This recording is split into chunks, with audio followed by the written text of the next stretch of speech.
तो last episode के and पे हमने देखा था कि हमारा स्मार्टे सोच रहा होता है कि ब्लैक मार्केट का ओनर यहाँ पर आ चुका है तो मुझे जाकर उसे गोल्डन बुद्धा बेचना होगा। तो वो भागने की तैयारी कर रहा होता है। इसी के साथ ही यहाँ पर उसे मौका मिल जाता है। तो हमारा वूजन उसे कहता है कि तुम कहाँ पर हो, जल्दी से यहाँ पर आओ। तो वो भागता है, उसके पास जाता है और कहता है कि मास्टर मैं यहीं पर हूँ, बताओ क्या काम है, बताओ क्या करना है। तो वो उसे कहता है कि मैं इस बच्ची सोमी को अपने साथ लेकर जा रहा हूँ, हम दोनों फिशिंग करने के लिए जा रहे हैं। अचानक से मेरा मूड बन गया फिशिंग का, इसलिए मैं चाहता हूँ कि तुम यहाँ पर घर का ध्यान रखना। तो वो कहता है हाँ ठीक है, मैं घर का ध्यान रखूंगा। फिर साथ ही वो सोच रहा था अचानक से यहाँ पर फिशिंग का ख्याल कहां से आ गया। लगता है कि यहाँ पर जब फिशिंग करने के लिए जा रहा है, मुझे यहाँ पर मौका मिला है, किस्मत ने मुझे ये मौका दिया है, तो मैं इस मौके को अपने हाथ से कैसे जाने दूंगा। लगता है कि मैंने इतने दिनों तक काम किया है तो इसे मेरे पर भरोसा हो गया, इसे लगता है कि मैं यहाँ से भाग कर नहीं जाऊंगा। तो वो उसे कहता है ठीक है मास्टर, आपको परेशान होने की जरूरत नहीं है, आप जाएं स्वामी के साथ जाकर फिशिंग करें, मैं यहाँ पर घर का पूरा ध्यान रखूंगा, किसी को भी यहाँ पर करीब भी नहीं आने दूंगा। उसे कहता है अच्छा ठीक है, मैंने तुम्हें यहाँ पर सब कुछ बता दिया है, यहाँ पर से भागने के बारे में सोचना है मत, क्योंकि अगर तुम यहाँ से भाग कर जाओगे तो फिर तुम्हें यहाँ पर डबल पे करना होगा।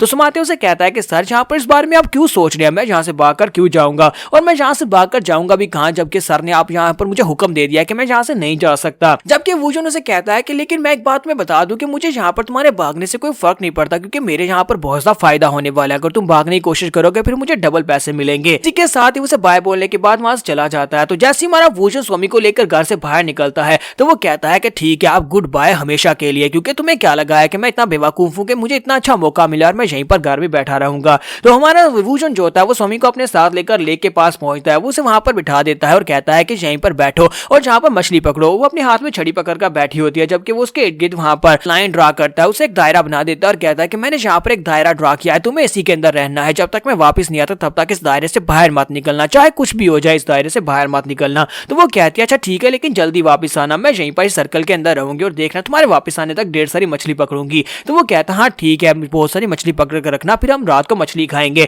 जबकि साथ ही वो क्या सोच रहा होता है कि मैंने यहाँ पर ये दायरा इसलिए बनाया ताकि मैं यहाँ पर एक फॉर्मेशन बना सकूं, जिसकी वजह से कोई भी खतरनाक दुश्मन या फिर कोई भी जानवर यहाँ पर इसको देख नहीं पाएगा, ये दायरा यहाँ पर इसको इनविजिबल कर देगा। भूषण कहता है कि अब जबकि मैंने यहाँ पर सब कुछ सेटअप कर दिया तो चलो चल के उस बेवकूफ को पकड़ दिया। उसे लगता है कि वो यहाँ से भाग कर जा सकता है। तो यहाँ पर से नेक्स्ट सीन जो होता है वो हमें गवर्नर के ऑफिस का दिखाया जाता है। गवर्नर बेचारा परेशान बैठा होता है और कहता है कि अब मैं क्या करूं, मैं उस चोर को कहां से पकड़ कर लाऊं जिसने गोल्डन बुद्धा को चोरी किया है, जो वो कहां से मिलेगा, मैंने तो जैंग बेग को भी खुद नहीं पकड़ा था। तुम्हारा भूषण वहां पर पहुंचने के बाद उसे कहता है कि तुम यहाँ पर किस गोल्डन बुद्धा की बात कर रहे हो। तो वो जल्दी से पीछे मुड़ता है और कहता है कौन है यहाँ पर, फिर साथ से देखकर घबरा जाता है और कहता है कि तुम यहाँ पर क्या कर रहे हो। तो भूषण उसे कहता है कि मुझे लगता है कि मैं यहाँ पर फिर से तुम्हारी मदद करने के लिए आया हूँ और यहाँ पर इस बार भी तुम्हारी काफी ज्यादा वाहवाही होने वाली है। यहाँ पर से नेक्स्ट सीन जो होता है स्माते का दिखाया जाता है कि स्माते भागता हुआ जा रहा था और कहता है कि मेरे पास यहाँ पर एक बहुत ही अच्छा मौका है, तो मैं यहाँ से जाने वाला हूँ, दोबारा मैं कभी भी यहाँ पर इस बंदे के करीब भी नहीं आऊंगा। तो वहां पर से अपने गोल्डन बुद्धा को निकाल लेता है और उसे निकालने के बाद ब्लैक मार्केट में पहुंच जाता है।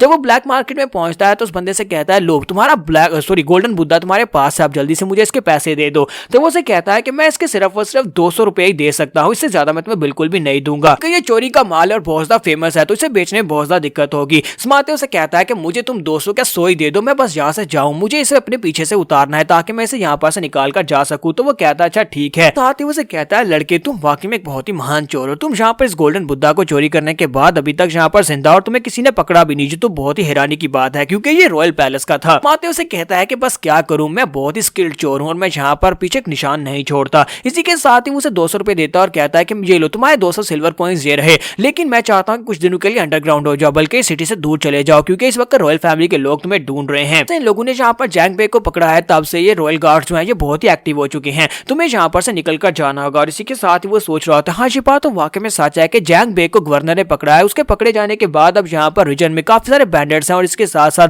सोल्जर्स जो है कुछ ज्यादा ही एक्टिव हो चुके हैं और सभी बैंडेट्स को पकड़ रहे हैं। तो स्मार्टे उसे कहता है कि तुम्हें बिल्कुल परेशान होने की जरूरत नहीं है, मैं एक प्रोफेशनल चोर हूँ, अगर मैं यहाँ पर पकड़ा भी जाता हूँ तब भी तुम्हारे बारे में कुछ भी नहीं बताऊंगा, ना ही तुम्हारी लोकेशन ना ही तुम्हारे नाम के बारे में किसी को पता चलेगा। तो वो उसे कहता है कि हाँ क्यों नहीं, मैं तो यहाँ पर तुम्हारे लिए ज्यादा परेशान हूँ। इसी के साथ उन्हें बाहर से आवाज आती है, बाहर से कुछ आवाज आती है कि जैसे बहुत सारे कदमों की आवाज हो, फिर साथ ही उसके गार्ड भी भागते हुए अंदर आते हैं और उसे कहते हैं सर एक प्रॉब्लम हो गई, एक बहुत बड़ी प्रॉब्लम हो गई। स्मार्टे भी काफी हैरान होता है कि अब अचानक से यहाँ पर क्या हो गया। तो ब्लैक मार्केट का मास्टर उसे कहता है क्या हुआ जल्दी से बताओ। तो उसका गार्ड उसे कहता है कि सर बाहर चारों तरफ से हमें ऑफिसर्स ने घेर लिया हुआ है, बाहर तो गवर्नर अपने साथ बहुत सारे ऑफिसर्स को लेकर आया और यहाँ पर पूरी फौज खड़ी है। ये बात सुनने के बाद ब्लैक मार्केट ओनर कहता है कि ऐसा कैसे हो सकता है, वो सभी लोग यहाँ पर कैसे आके, उन्हें पता कैसे चला कि यहाँ पर मीटिंग हो रही है और यहाँ पर हम लोग इस गोल्डन बुद्धा को खरीद रहे हैं। इसी के साथ वो साइड के ऊपर देखता है तो हमारा स्मार्टे जो होता है उसके पास उसके सारे पैसों की थैली चोरी करके खिड़की में खड़ा होता है और उसे कहता है मुझे लगता है कि अब मेरा यहाँ पर कोई काम नहीं है तो मैं यहाँ से जा रहा हूँ। जबकि वो चिल्लाकर उसे कहता है तुम कहाँ पर जा रहे हो। जब उसकी नजर उसके थैले में पड़ती है वो कहता है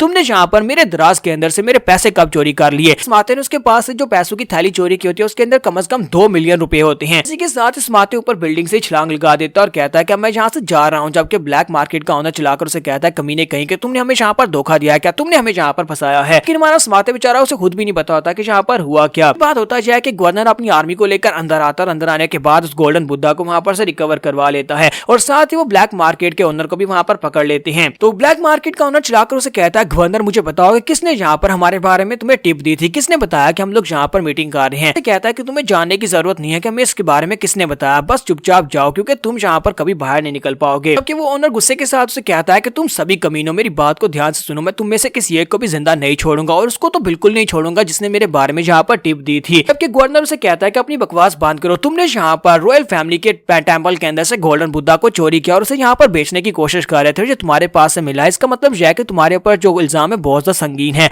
लगता नहीं है कि तुम्हें यहाँ पर सजाए मौत से कम सजा मिलने वाली है, तो तुम तो यहाँ पर सीधे मरोगे ही। साथ ही वो अंदर से सोच रहा था मुझे लगता है कि अब जबकि मैंने इस केस को भी सॉल्व कर लिया और गोल्डन बुद्धा को हासिल कर लिया तो लगता है कि रॉयल फैमिली से मुझे काफी सारे इनाम मिलेंगे और रॉयल फैमिली मेरे ऊपर और ज्यादा भरोसा करने लगी। और सिर्फ इस बंदे की वजह से हुआ है। वो ने ना सिर्फ यहाँ पर जैंग बेग को मुझे पकड़वाया, साथ ही यहाँ पर गोल्डन बुद्धा को भी ढूंढवा दिया। उसने मुझे कहा था कि मुझे गोल्डन बुद्धा यहाँ पर इस जगह के ऊपर मिलेगा, लेकिन मुझे नहीं लगा था कि मुझे यहाँ पर ये चीज मिलेगी। लेकिन इसके बावजूद मुझे उसके ऊपर भरोसा था क्योंकि वो जिस तरह बात करता है सीरियसली मुझे उसके ऊपर भरोसा करना ही पड़ा और यहाँ पर आकर मुझे ये मिल गया। यहाँ पर से नेक्स्ट सीन फिर से हमें स्मार्टे का दिखाया जाता है। तो स्मार्टे वहां पर से अपने पैसे उठाकर भाग रहा था जबकि सोल्जर उसके पीछे भी लगे होते हैं। वो सभी लोग उसका पीछा कर रहे होते हैं और कहते हैं कि जल्दी से इसको पकड़ो, यही वो चोर है जिसने गोल्डन बुद्धा को चोरी किया था। जबकि वो कहता है कि मैं यहाँ पर क्या करूँ, ये सभी लोग मेरे पीछे लगे और काफी देर से ये मेरा पीछा कर रहे हैं, मुझे यहाँ पर किसी न किसी तरह से निकलना होगा। अगर मैं यहाँ पर इनके हाथों से पकड़ा गया तो ये लोग मुझे बिल्कुल भी नहीं छोड़ेंगे। अगर ये लोग वहां पर उसको सजा देने वाले हैं ब्लैक मार्केट के ओनर को, तो जिसने चोरी की थी उसको तो यहाँ पर सजाए मौत ही मिलेगी, मैं यहाँ पर बिल्कुल भी नहीं बचूंगा। फिर साथ ही वो कहता है कि मुझे अपनी लाइट फुट टेक्निक को यूज करना पड़ेगा और अपनी मार्शल आर्ट्स की लाइट फुट टेक्निक को यूज करते हुए बड़ी तेजी से वहां पर से निकल जाता और कहता है कि सामने मुझे उस पहाड़ी के ऊपर जाना होगा। और वो सामने एक माउंटेन के ऊपर पहुंचने के बाद सांस लेता और कहता है शुक्र है मैं यहाँ पर पहुंच गया, शुक्र है कि मैं बच गया, मैंने उन लोगों को चकमा दे दिया, अब यहाँ पर मैं काफी ज्यादा अमीर हो चुका हूँ। लेकिन जैसे ही वहां पर सामने की तरफ देखता है तो उसके सामने वूशन बैठा होता है। वूशन उसे कहता है कि तुमने यहाँ पर आने में काफी ज्यादा देर लगा दी, मुझे तो लगा था कि तुम जल्दी यहाँ पर पहुंच जाओगे। उसे देखने के बाद वो एक चीख मारता और कहता है कि तुम यहाँ पर क्या कर रहे हो, तुम यहाँ पर कैसे पहुंचे। तो वूशन उसे कहता है कि तुम्हारी इस बात का क्या मतलब है कि मैं यहाँ पर क्या कर रहा हूँ, यहाँ पर कैसे पहुंचा, मुझे पता था कि तुम यहीं पर भाग कर आने वाले हो। तो क्या मैंने तुम्हें बताया नहीं था? मैंने वो कहानी तुम्हें इसलिए बताई थी कि मंकी किंग कभी भी बुद्धा की पाम से बचकर नहीं जा सकता। बुद्धा ने हमेशा उसके ऊपर नजर रखी हुई थी, वो जहां पर भी जाता था बुद्धा उसके ऊपर नजर रखता था। ये बात सुनने के बाद स्मार्टे उसे कहता है कि तुम कोई बुद्धा नहीं हो और ना ही मैं यहाँ पर दोबारा तुम्हारे हाथ में चढ़ने वाला हूँ, तुमने बस यहाँ पर तुक्का लगाया कि मैं यहाँ पर आऊंगा। और इसी के साथ ही वो उस माउंटेन के ऊपर से नीचे जंप लगा देता और कहता है अब तुम मुझे दोबारा कभी नहीं पकड़ पाओगे। और वो वहां से ऊपर से नीचे की तरफ जा रहा होता और कहता है अब इस माउंटेन से तुम इतनी तेजी के साथ नीचे नहीं उतर सकते, जबकि मुझे स्पेशल टेक्निक आती है जिससे मैं लैंडिंग कर सकता हूँ। कि हमारा वूजन उसके सामने बैठकर हंस रहा होता और कहता है तुम तो वाकई में एक बहुत बड़े बेवकूफ हो, अब तुम्हें यहाँ पर मुझे डबल देना पड़ेगा। यहाँ पर हम लोग अपनी एपिसोड 07 का एंड करेंगे। नेक्स्ट एपिसोड में देखेंगे क्या स्मार्टे वूजन के हाथ उसे निकलकर चला जाएगा या फिर नहीं। तो एपिसोड की एक्सप्लेनेशन अच्छी लगी हो तो कमेंट करके जरूर बताइएगा और वीडियो को लाइक करना मत भूलिएगा। Thank you.